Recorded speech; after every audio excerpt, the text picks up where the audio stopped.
We're going to get you the latest as it comes in. All eyes on the opposition vice president pick. The nomination will happen shortly from now. Opposition MPs asked to assemble in Parliament by 11:15 a.m., much like how it had happened yesterday. Opposition MPs to meet at Kharge's Parliament office.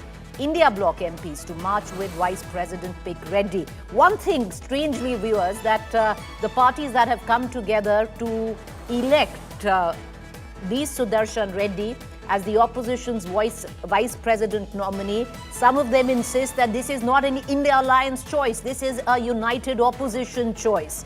Big opposition march to file nomination of B Sudarshan Reddy. Quite interesting if you juxtapose it to what happened yesterday, where it was a rather muted filing of nominations for the NDA candidate CP Radhakrishnan, but while you have the Prime Minister there and other senior top ministers like Rajnath Singh, Amit Shah, JP Nadda, Nitin Gadkari, today the opposition clearly wants to make a meal of this nomination. They are pitching it for somebody who's apolitical, pitched against somebody who comes from a political background, someone who comes from the background of judiciary, Supreme Court, rather than somebody who comes in from the imprint and the backdrop of the RSS and the Jan Sangh.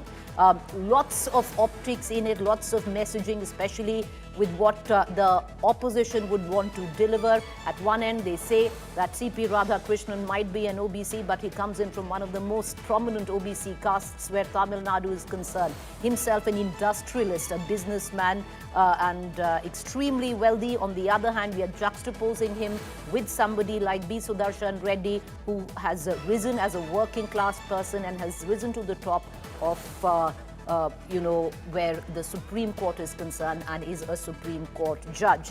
The India Bloc's decision was announced, viewers, if you remember, by Congress President Mallikarjun Kharge. It came after several rounds of discussion. There were three trains of thought that at least the opposition at that point of time was following. One, of course, was to come up with a nominee from Tamil Nadu, so you give the DMK a bit of a breather, because you had the NDA who pitched a vice presidential candidate coming in from Tamil Nadu. Something the DMK had been wanting was more representation of Tamilians, and the NDA had given the DMK exactly that. So to give the DMK a bit of elbow room, a bit of a face saver, that was one option. The second option, Bihar is going into elections, viewers, in just about 2 months from now. Pick somebody who comes in from the EBC, if not a Dalit, and then make him your vice presidential nominee. You give strong messaging in the state of Bihar, where currently Rahul Gandhi is on a yatra.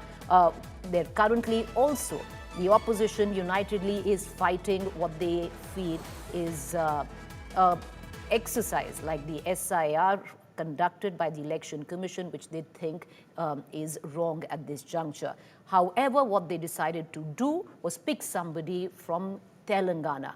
Give the Andhra Telangana party something to mull about, possibly put the likes of TDP, YSRCP in exactly the same position that the NDA put the DMK in. But having said that, did that actually work? Because minutes after the opposition coming up with their candidate, the TDP made it very clear that we have pledged our support to the NDA candidate. The YSRCP, though, could have picked the opposition's choice. They also made it very clear that Rajnath Singh, who was the mediator from the NDA at that point of time, had spoken to the YSRCP, and they have already given their word to Rajnath Ji. On the other hand, the BRS has now come up with a conditional offer, which is you give free urea to farmers in the state of Telangana, and we will support the candidate of the opposition. So lots of optics at play.